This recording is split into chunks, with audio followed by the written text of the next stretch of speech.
നമസ്കാരം. മലയാളി വാർത്തയിലേക്ക് സ്വാഗതം. ബംഗാൾ മുഖ്യമന്ത്രി സുവേന്ദു അധികാരി ഇപ്പോൾ അന്ത്യശാസനം നൽകിയിരിക്കുകയാണ് അനധികൃത കുടിയേറ്റക്കാർക്ക്. വർഷങ്ങളായി ഈ രാജ്യത്ത് അനധികൃതമായി കടന്നുവന്ന് അനധികൃതമായി താമസിച്ച് സർക്കാർ ആനുകൂല്യങ്ങളടക്കം പറ്റുന്നവരെയാണ് പുറത്താക്കാൻ ബംഗാൾ സർക്കാർ തീരുമാനമെടുത്തിരിക്കുന്നത്. ആ സംസ്ഥാനത്തിൻ്റെ ജനസംഖ്യാപരമായ ഘടനയിൽ വലിയ മാറ്റങ്ങൾ വരുത്തിക്കൊണ്ട് ആ സംസ്ഥാനത്തെ യഥാർത്ഥ ഇന്ത്യക്കാരുടെ ജീവിതം ദുസ്സഹമാക്കിക്കൊണ്ടാണ് ഇത്തരത്തിൽ അനധികൃത കുടിയേറ്റം വർഷങ്ങളായി അവിടെ നടന്നിരുന്നത്. എന്നാൽ ഇതിനി ഇവിടെ നടപ്പില്ല എന്ന് അന്ത്യശാസനത്തോടുകൂടി അല്ലെങ്കിൽ കട്ടായം തന്നെ പ്രഖ്യാപിക്കുകയാണ് ബംഗാൾ സർക്കാരും ബംഗാൾ മുഖ്യമന്ത്രിയും. അതുകൊണ്ട് തന്നെ ക്വിറ്റ് ഇന്ത്യ എന്ന് തന്നെയാണ് സുവേന്ദു അധികാരി അനധികൃത കുടിയേറ്റക്കാരോട് പറയുന്നത്. എത്രയും വേഗം ഇന്ത്യ വിടണം, ഇല്ലെങ്കിൽ അനുഭവിക്കേണ്ടി വരും. നിലവിൽ നിരവധി നടപടികൾ ഇതുമായി ബന്ധപ്പെട്ട് ബംഗാൾ സർക്കാർ സ്വീകരിച്ചു കഴിഞ്ഞിരിക്കുന്നു.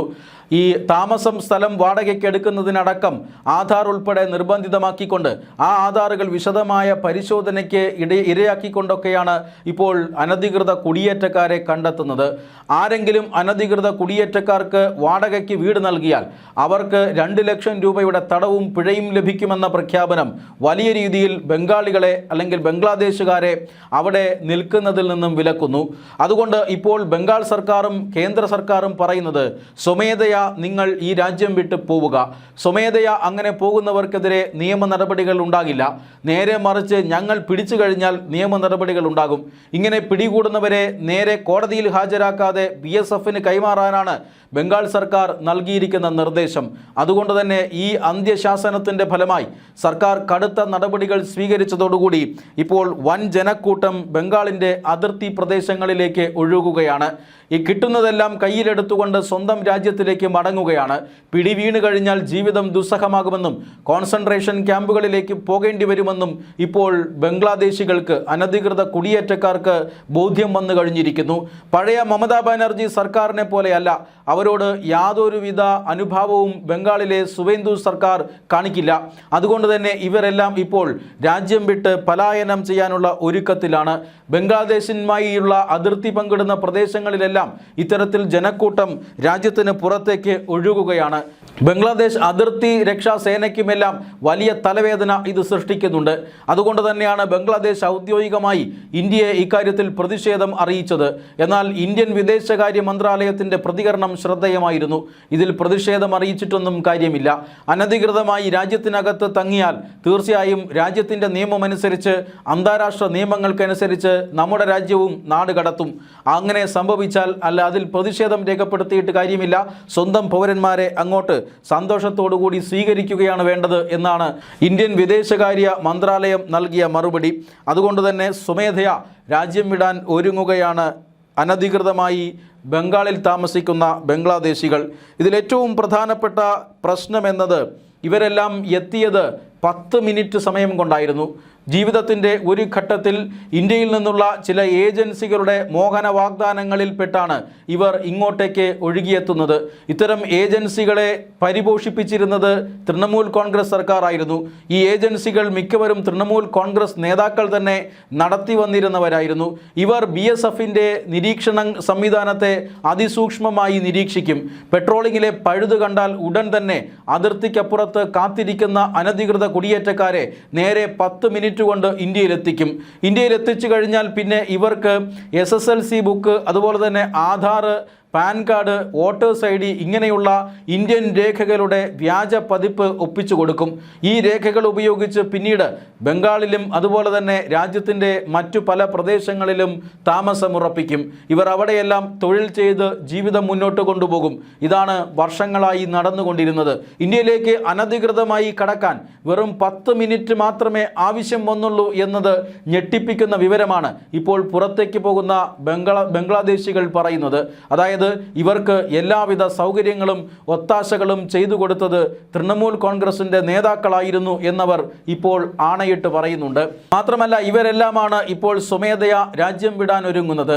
ഏറ്റവും പ്രധാനപ്പെട്ട മറ്റൊരു കാര്യം, ഇങ്ങനെ രാജ്യം വിടാൻ ഒരുങ്ങുന്നവരിൽ കേരളത്തിലും കർണാടകയിലും അടക്കമുള്ള ദക്ഷിണേന്ത്യൻ സംസ്ഥാനങ്ങളിൽ ജോലി ചെയ്തിരുന്ന ബംഗ്ലാദേശികളുമുണ്ട്. അതായത് നമ്മുടെ അടുത്ത് ആശാരിപ്പണി, അതുപോലെ തന്നെ മറ്റ് കൺസ്ട്രക്ഷൻ വർക്കുകൾ, ഇതെല്ലാം ശുചീകരണ മലിനീകരണ തൊഴിലാളികളായി ജോലി ചെയ്തിരുന്നവർ ഇവരെല്ലാം രാജ്യത്തെ പൗരന്മാരായിരുന്നില്ല. അനധികൃതമായി ഈ രാജ്യത്തിനകത്തേക്ക് കടന്നു വന്ന ബംഗ്ലാദേശികളായിരുന്നു. ഇവരെല്ലാം ഇപ്പോൾ രാജ്യം വിടാൻ ഒരുങ്ങുകയാണ്. മാത്രമല്ല, മമതാ ബാനർജി ചെയ്തു കൊടുത്ത ഒത്താശകൾ കണ്ട് ഇപ്പോൾ രാജ്യം തന്നെ ഞെട്ടുകയാണ്. ഇത്തരം അനധികൃതമായി പതിനായിരക്കണക്കിന് ലക്ഷക്കണക്കിന് ആളുകളെ ഇന്ത്യൻ അതിർത്തി കടന്നു വരുന്നവരെ സ്വീകരിക്കാനും അവർക്കാവശ്യമായ ഒത്താശകൾ നിയമവിരുദ്ധമായി ചെയ്തു കൊടുക്കാനും മുന്നിട്ടിറങ്ങിയത് തൃണമൂൽ കോൺഗ്രസ് എന്ന ഇന്ത്യൻ ജനാധിപത്യത്തിൻ്റെ ഭാഗമായിട്ടുള്ള രാഷ്ട്രീയ പാർട്ടി തന്നെയായിരുന്നു എന്നത് രാജ്യത്തെ ജനങ്ങളെ ഞെട്ടിക്കുന്നുണ്ട്. മാത്രമല്ല, ഇത്തരം അനധികൃത കുടിയേറ്റക്കാരെ പ്രോത്സാഹിപ്പിക്കുവാനാണ് SIR-നെ മമതാ ബാനർജി പല്ലും നഖവും ഉപയോഗിച്ച് എതിർത്തത്. സെൻസസ് നടപടികൾ ആരംഭിക്കാതെ മാറ്റിവെച്ചിരുന്നതും അതുകൊണ്ടാണ്. ഇപ്പോൾ SIR വിജയകരമായി പൂർത്തിയാക്കിയിരിക്കുന്നു. സെൻസസ് നടപടികളും പശ്ചിമ ബംഗാളിൽ ആരംഭിച്ചു കഴിഞ്ഞു. അതുകൊണ്ട് തന്നെ ഇനിയുള്ള ദിവസങ്ങളിൽ അനധികൃതമായി രാജ്യത്ത് താമസിക്കുന്നവരെ ബംഗ്ലാദേശ് സർക്കാർ കയ്യോടെ പൊക്കുമെന്ന് മനസ്സിലായിരിക്കുന്നു. അതുകൊണ്ട് തന്നെ വേണ്ടത്ര രേഖകളില്ലാത്തവർ, രേഖകൾ അല്ലെങ്കിൽ വ്യാജ രേഖകളുടെ അടിസ്ഥാനത്തിൽ അനധികൃതമായി രാജ്യത്ത് തങ്ങുന്നവരെല്ലാം ഇപ്പോൾ സുവേന്ദു അധികാരിയെയും കേന്ദ്ര സർക്കാരിനെയും ഭയന്ന് ബംഗ്ലാദേശിലേക്ക് തിരിച്ചു മടങ്ങുകയാണ്.